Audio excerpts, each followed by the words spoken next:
Good afternoon po. Si Tita Maxi ito. Bakit parang... Oh yan. Si Tita Maxi. Legit to ha. Marami na naman ang nagagaya sa akin. Lalo na kahapon. Yung mga red string. Hindi sa akin yun. 20 years ago pa. Na-upload na ko yun. Kaya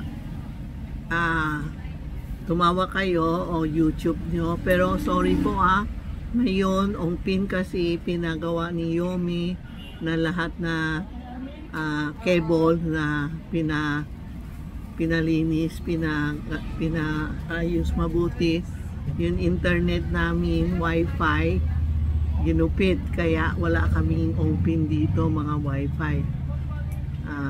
Yun pa kami nag-reschedule kay PLDT.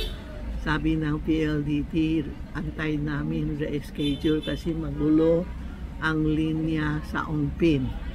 Kaya kung may message kayo, tiyagain nyo na lang muna, baka sa gabi kami makakasasagot kasi sa bahay may internet, may wifi. Dito sa tindahan talagang wala po, no? Tsaga-tsaga lang text kayo, pero pagsasagot kami baka sa gabi na. Dahil may internet ka sa bahay, pwede ka sumagot sa gabi, no? Oo, ako sa gabi din, pero yung sa kundo ko mahina din eh.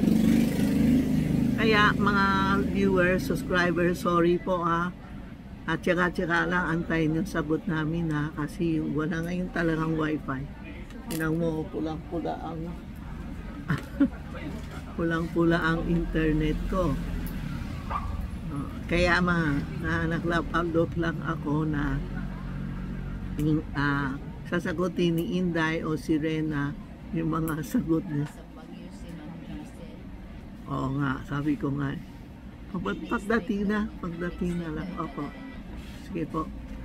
Alam ko na parang may mission siya iba. Kaya maraming customer gusto magtanong, gusto mapadala. Walang internet. Ang hina pala, ang hirap na lahat na tindahan nalilito na ngayon kasi buong Ongpin inayos. Kaya kahapon pa kami tahimik. Hindi ka makasagot sa inyo. Sorry po kaya antayin nyo lang, tsaga-tsaga lang We open tomorrow bukas. Open kami 10 to 3 PM para kung anong bebele nyo, pumunta na lang kayo kung malapit, no? Kung kailangan ng rider or LBC, sasagutin natin po Thank you po salamat, tsaga-tsaga lang.